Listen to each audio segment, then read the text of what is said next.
찬바람이 불고 일교차가 커진 요즘, 일교차가 클수록 우리 몸은 면역 기능이 저하돼 감기에 걸리고 각종 질환에 노출되기 쉽습니다. 거기에 날씨까지 건조해져서 가려움증을 동반한 환절기 피부 건선을 호소하는 분들이 있는데요.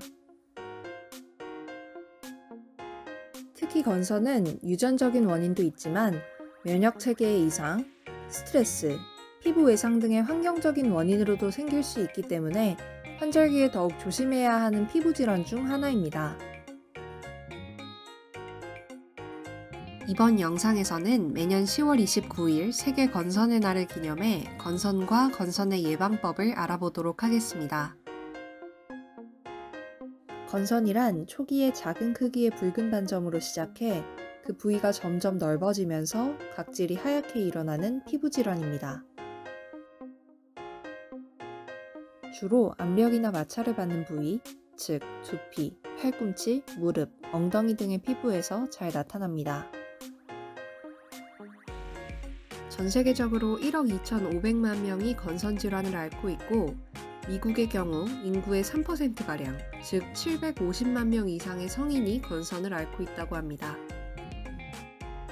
우리나라 건선 환자 수는 최근 5년간 16만 명대로 유지되고 있습니다.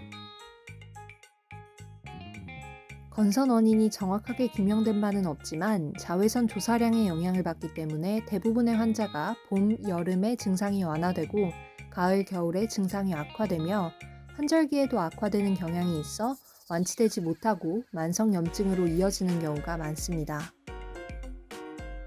완치가 힘든 질환이기 때문에 꾸준한 관리는 필수인데요.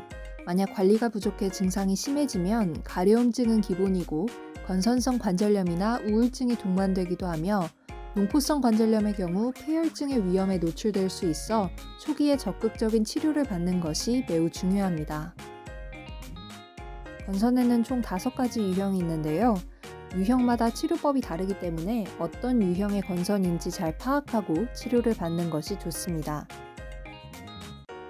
건선 치료법으로는 크림이나 연고, 로션 등의 국소 치료제를 바르는 것이 대표적이고 최근엔 스테로이드의 장기 사용에 대한 부작용을 우려해 비타민 D를 활용한 연고들이 출시되기도 했습니다. 비타민 D는 세포 주기를 조절하고 세포 증식을 억제하는 역할을 해 각질 세포의 과다 증식 억제에 도움이 된다고 합니다. 이전에 언급한 것처럼 건선은 난치성 피부 질환이기 때문에 일상에서의 생활 습관이 매우 중요합니다. 제일 중요한 건 피부 자극을 최소화하고 피부 건조를 막는 습관인데요. 가급적 목욕을 자주 하는 것을 피하는 것이 좋고 씻은 후에는 보습제를 충분히 발라주어야 합니다.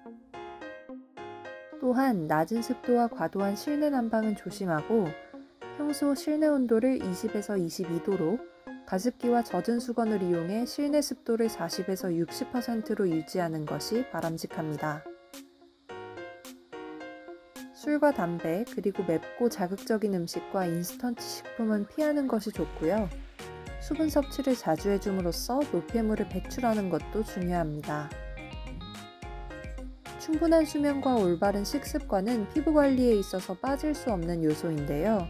특히 버섯, 숙주나물, 키위는 건선 관리에 있어 좋은 영향을 줄 수 있는 음식입니다. 마지막으로 스트레스는 피부 건선을 악화시키는 주범이기 때문에 운동이나 명상, 수면 등 자신만의 스트레스 해소법을 만드는 것이 좋겠습니다. 지금까지 건선과 건선의 유형, 그리고 지키면 좋은 생활 습관을 알아보았는데요.